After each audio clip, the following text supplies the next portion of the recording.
مولایا صلی وسلم دائما ابدا علی حبیبک خیر الخلق کلہم۔ سامعین کرام، انسان کی دنیا کی زندگی کی حقیقت کیا ہے؟ دیکھیں، یہ جاننا بہت زیادہ ضروری ہے، کیونکہ جب تک دنیا میں بھی یہ قانون ہے کہ جب تک ہم ایک چیز کی حقیقت کو نہیں سمجھ پاتے، اس سے اس طریقے کا فائدہ حاصل نہیں کر سکتے۔ انسان نے نمک ایجاد کیا، یعنی نمک کیا؟ نمک ڈسکور کیا، تو اور اس کی حقیقت کو دیکھا تو تب اس نے اس سے کام لینا شروع کیا۔ یہ میں مثال کے طور پہ عرض کر رہا ہوں۔ ہر چیز کی حقیقت جاننی بہت زیادہ ضروری ہے۔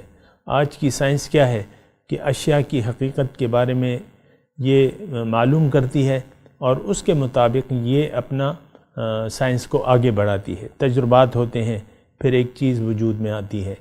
انسانی جسم اور انسانی زندگی کی حقیقت کیا ہے، یہ بات اس لیے بھی بہت زیادہ ضروری ہے کہ اگر ہم نے اپنی دنیا کی زندگی کے مقصد کو نہیں پہچانا تو پھر ہم وہ مقصد پا بھی نہیں سکتے۔ اور افسوس سے یہ کہنا پڑتا ہے کہ ہم میں سے بہت سے لوگ بنا زندگی کا مقصد یا مدعا معلوم کیے بغیر زندگی گزار رہے ہیں۔ اور پھر اور بھی افسوس کی بات یہ ہے کہ ظاہر کی زندگی پر ہم دھوکہ کھا چکے ہیں، اور ظاہر کی زندگی کو ہم نے اپنا مقصد حیات بنا لیا ہے، اور ساری کوششیں جو ہیں ظاہر کے لیے ہم نے وقف کر دی ہیں۔ یہ انتہائی ایک بہت بڑی خطا ہے، کیونکہ یہ زندگی، اس کا اختتام ہوگا تو ایک نئی زندگی ہماری شروع ہوگی، اور اس تمام زندگی کے اچھا یا برے ہونے کا انحصار جو ہے وہ ہماری اس دنیا کی زندگی پر ہے۔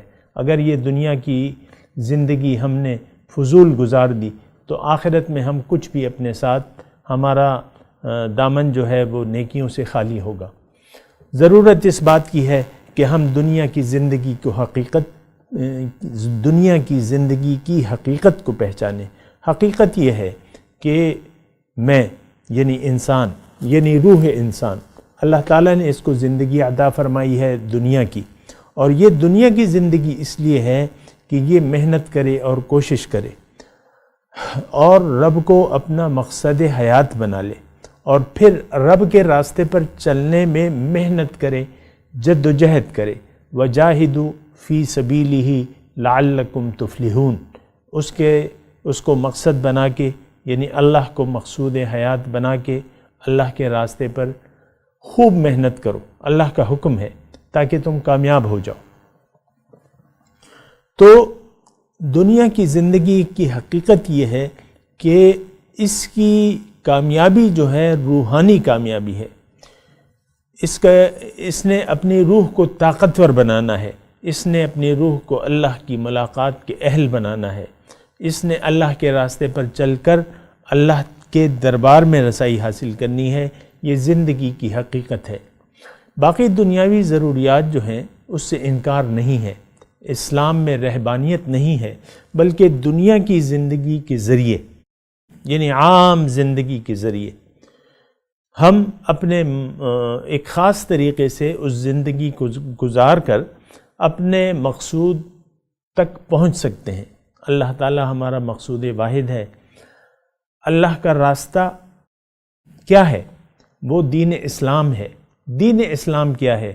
وہ زندگی گزارنے کا ایک طریقہ ہے، اور اس میں رہبانیت نہیں ہے۔ کم از کم یہ بات آپ نوٹ کر لیں کہ رہبانیت نہیں ہے۔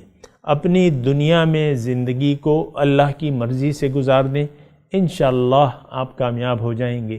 اگر آپ نے دنیا کو مقصود بنا کے اپنی مرضی سے زندگی گزاری تو آپ ناکام ہو جائیں گے اور بے مراد ہو جائیں گے۔ وآخر دعوانا ان الحمدللہ رب العالمین۔ مولایا صلی وسلم دائما ابدا على حبيبك خير الخلق كلهم